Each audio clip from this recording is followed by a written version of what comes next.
आइए देखते हैं क्वेश्चन नंबर 7। क्वेश्चन नंबर 7 हमारा कहता है कि x अक्ष पर वह बिंदु ज्ञात कीजिए जो 2, -5 और -2, 9 से समदूरस्थ है। यानी कहने का क्या मतलब है, मतलब ये है कि इन दोनों बिंदुओं से वो वाले बिंदु का मान बताओ, x अक्ष पर उस वाले बिंदु का मान बताओ जो इन दोनों से समान दूरी पर है। समदूरस्थ माने समान दूरी पर है। तो मान लेते हैं, कहते हैं माना दिए गए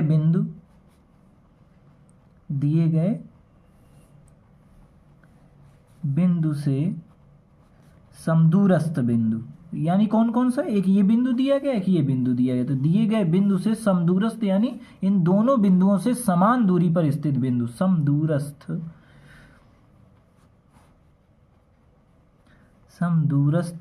बिंदु P है, ऐसा हमने मान लिया।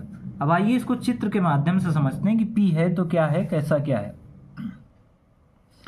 मान लेते हैं कि ये है हमारा, यहाँ पर हमारा बिंदु A है, इसको A मान लिया हमने कि A के निर्देशांक क्या है 2, -5, और यहाँ पर है मान लेते हैं B, और B के निर्देशांक क्या है -2, 9। तो कह रहा है इन दोनों बिंदुओं से उस बिंदु का मान बताओ जो समदूरस्थ यानी समान दूरी पर स्थित है। तो हम समझ लेते हैं कि यहाँ पर एक बिंदु है जो समदूरस्थ है और हमने माना इसका नाम क्या, P।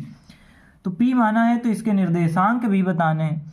तो ये बिंदु स्थित कहाँ है, x अक्ष पर कि y अक्ष पर? ये स्थित है x अक्ष पर। जब कोई बिंदु x अक्ष पर स्थित होता है तो x अक्ष पर y का मान 0 होता है। y का मान कितना होता है, 0। तो जब निर्देशांक लिखे होते हैं तो पहले x अक्ष का मान लिखा होता है, यानी पहले x का मान लिखा होता है। तो हम x का मान लेते हैं x, और x अक्ष पर स्थित है तो y का मान कितना होगा, 0 होगा। और अगर यही अभी y अक्ष पर स्थित होता तो फिर क्या होता कि x का मान 0 हो जाता। किसका मान 0 हो जाता है, x पर, क्योंकि जब y अक्ष पर होता, यानी कि x अक्ष y अक्ष कैसे समझ सकते हैं, ऐसे समझते हैं कि ये हमारा x अक्ष होता है, ये होता है y अक्ष। अगर कोई बिंदु यहाँ पर है तो फिर x उसके लिए 0 होगा, यानी y अक्ष पर है तो x 0, और अगर x पर है तो फिर y 0 हो जाएगा। अब आइए आगे देखते हैं।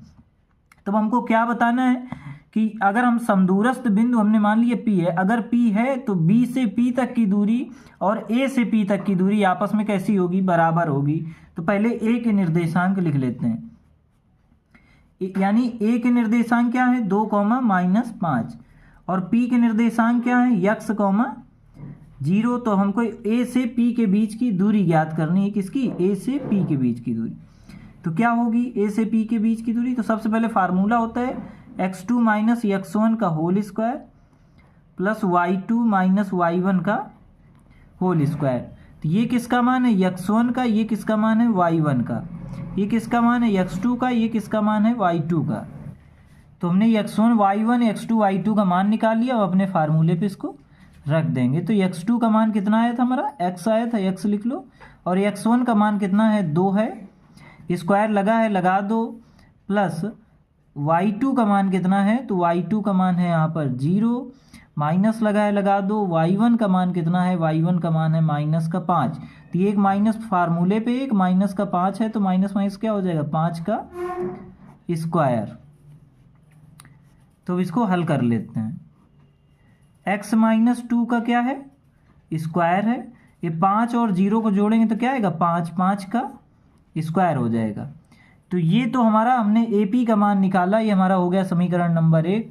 दूसरा मान निकालेंगे तो यहाँ पर हम चित्र में हमने क्या देखा कि A से P की दूरी उतनी ही होगी जितनी B से P की दूरी होगी। तो आइए B से P की दूरी निकालते हैं। क्यों, क्योंकि ये समदूरस्थ है, समान दूरी पर स्थित है। तो B से P की दूरी यानी BP का मान निकालना है। तो पहले B के निर्देशांक क्या है, -2, 9, तो इनको लिख लेंगे, और P के निर्देशांक क्या है x, 0, तो इसके निर्देशांक को लिख लेंगे। चूंकि हमको BP का मान निकालना है, यानी B से P के बीच की दूरी, तो इसके लिए दो बिंदुओं के बीच की दूरी का फार्मूला लगाएंगे। क्या होता है, x2 - x1 का whole square plus y2 - y1 का होल स्क्वायर। तो ये फार्मूला लगा देंगे, बराबर लगाएंगे और अंडर रूट बनाएंगे। x2 का मान कितना है, ये किसका मान है x1 का, ये किसका है y1 का, और ये है x2 का, और 0 है हमारा y2 का मान। तो x2 का मान कितना है, x है, तो x2 की जगह पर x रख लीजिए। फिर माइनस लगाए, फार्मूले पे माइनस लगा लिया। x1 का मान कितना था, माइनस का 2 है, तो x1 का मान किस में है, माइनस में, और फार्मूले में भी माइनस लगाए, तो माइनस माइनस का गुणा क्या हो जाएगा, प्लस का 2 हो जाएगा, पावर 2 लगी, पावर 2 लगा लेंगे, प्लस y2 का मान कितना है 0, माइनस y1 का मान कितना है 9, और इसका भी स्क्वायर है तो इसका स्क्वायर कर लो। फार्मूला अंडर रूट लगा है तो अंडर रूट लगा देंगे, x लिखा है कैपिटल लेटर का तो x लिख लेंगे, प्लस 2 का स्क्वायर है, कर लीजिए, 0 में 9 घटाएंगे तो माइनस का 9, इसका स्क्वायर आएगा। AP और BP का मान, दोनों का मान आपस में कैसा होगा, बराबर होगा, क्योंकि P जो है ये A और B के बीच का मध्य बिंदु है, तो दोनों की दूरी आपस में बराबर होगी। तो हम क्या लिख सकते हैं, हम लिख सकते हैं कि AP बराबर BP, यानी दोनों बिंदुओं के बीच की दूरी कैसी होगी, बराबर, क्योंकि ये समदूरस्थ है। तो AP का मान हमने क्या निकाला था, हमने निकाला था अंडर रूट पे x माइनस 2 का स्क्वायर प्लस 5 का स्क्वायर था AP का मान। BP का मान क्या था, अंडर रूट पे कैपिटल X है, x प्लस 2 का स्क्वायर प्लस माइनस 9 का स्क्वायर। रूट इधर है, अंडर रूट इधर है, अंडर रूट से अंडर रूट कट जाएगा या फिर ख़त्म हो जाएगा, तो क्या बचेगा, इधर बचेगा x कैपिटल लेटर है, x माइनस 2 का स्क्वायर और प्लस 5 का स्क्वायर, इधर बचेगा x प्लस 2 का स्क्वायर और प्लस माइनस 9 का स्क्वायर। अंडर रूट जो था, अंडर रूट से अंडर रूट एक दूसरे से कट गया। तो अब हमने क्या देखा कि ये लिखा है x माइनस 2 का स्क्वायर, तो इधर लिख लेंगे x माइनस 2 का स्क्वायर, इधर लिखा है x प्लस 2 का स्क्वायर, इसको इधर ले आए तो ये हो जाएगा माइनस का, क्योंकि यहाँ तो प्लस का है, तो हो जाएगा x प्लस 2 का स्क्वायर बराबर, इधर क्या लिखा है माइनस 9 का स्क्वायर, 9 का स्क्वायर क्या होता है 81, माइनस लगाए तो माइनस माइनस भी क्या हो जाएगा प्लस 81। 5 है इधर, इधर 5 का स्क्वायर, इसको इधर ले जाएं तो 5 का स्क्वायर क्या होता है 25, लेकिन यहाँ पर प्लस लगाए तो हो जाएगा माइनस का 25। यहाँ पर देखिए एक फार्मूला बन रहा है ए स्क्वायर माइनस का बी स्क्वायर, ये ए स्क्वायर है, ये क्या है बी स्क्वायर, ए स्क्वायर माइनस बी स्क्वायर का फार्मूला क्या होता है ए प्लस बी, यानी ए, ये ए का मान हो गया plus b plus x plus 2, a plus b, और दूसरे ब्रैकेट में क्या होता है ए माइनस बी, यानी एक्स माइनस 2, उसके बाद यहाँ पर माइनस लगाना तो सब चिन्ह बदल जाएगा, माइनस एक्स और माइनस का 2, ए प्लस बी और ए माइनस बी, तो ये हो गया बराबर क्या लिखा है 81 में 25 घटाना है, तो 11 में 5 गया बचा 6 और 7 में 2 गया तो बचा 5, यानी 56 बचेगा। अब ये x है, ये x है, x क्या हो जाएगा 2x, माइनस 2 प्लस 2 आपस में कट जाएगा। तो अब इस ब्रैकेट को हल करेंगे तो यहाँ पर क्या होगा, ये x प्लस का, ये x माइनस का, प्लस माइनस का x है तो ये भी आपस में क्या हो जाएगा कट जाएगा, ये माइनस का 2, ये माइनस का 2, तो माइनस माइनस का गुणा क्या होता है प्लस, तो 2 2 जुड़ जाएगा यानी 4। तो माइनस माइनस चिन्ह वाली संख्याएं जुड़ जाती हैं लेकिन चिन्ह माइनस का ही आता है, तो माइनस 2 हो गया 4, और माइनस माइनस है दोनों पर तो चिन्ह भी माइनस का ही आएगा। माइनस की संख्याएं जुड़ तो जाती हैं लेकिन चिन्ह माइनस का ही आता है, बराबर 56 लिखा है, 56 लगा देंगे।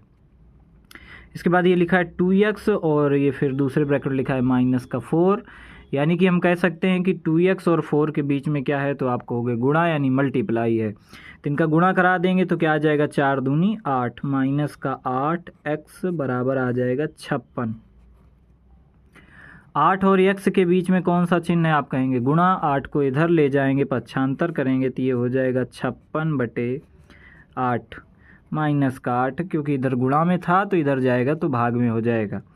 x लिखा है, x लिख देंगे, 8 से 56 को काटेंगे तो 8 सते 56, 8 एकम 8, 8 सते 56, चूँकि यहाँ पर माइनस लगाए तो माइनस का 7 आएगा, x का मान क्या आएगा माइनस का 7। तो हमने क्या माना था कि P बिंदु जो है वो दिए गए बिंदुओं से समदूरस्थ है, कौन सा बिंदु, बिंदु P माना था, और P के निर्देशांक हमने क्या माने थे x, zero. X comma zero ही क्यों माना था, क्योंकि ये बिंदु कहाँ पर थे, यक्स अक्ष पर बिंदु ज्ञात करना था हमको, कहाँ पर, यक्स अक्ष पे, और यक्स अक्ष पे वाई का मान जीरो होता है, और पहला यक्स का मान होता है, दूसरा वाई का। तो यक्स के मान को हमने यक्स कैपिटल एक्स मान लिया था, और कैपिटल एक्स का अब हमने मान भी निकाल लिया। और यक्स अक्ष की बात करें तो वाई तो जीरो ही होगा, बिना हल करे हम जानते हैं कि यक्स अक्ष पर वाई जीरो होता है। तो यक्स का मान कितना हो गया, -7, और कॉमा हो जाएगा जीरो लिखा है। ये पी के निर्देशांक यानी समदूरस्थ बिंदु कौन सा है, 2, -5 और -2, -9 का समदूरस्थ बिंदु कौन सा है, -7,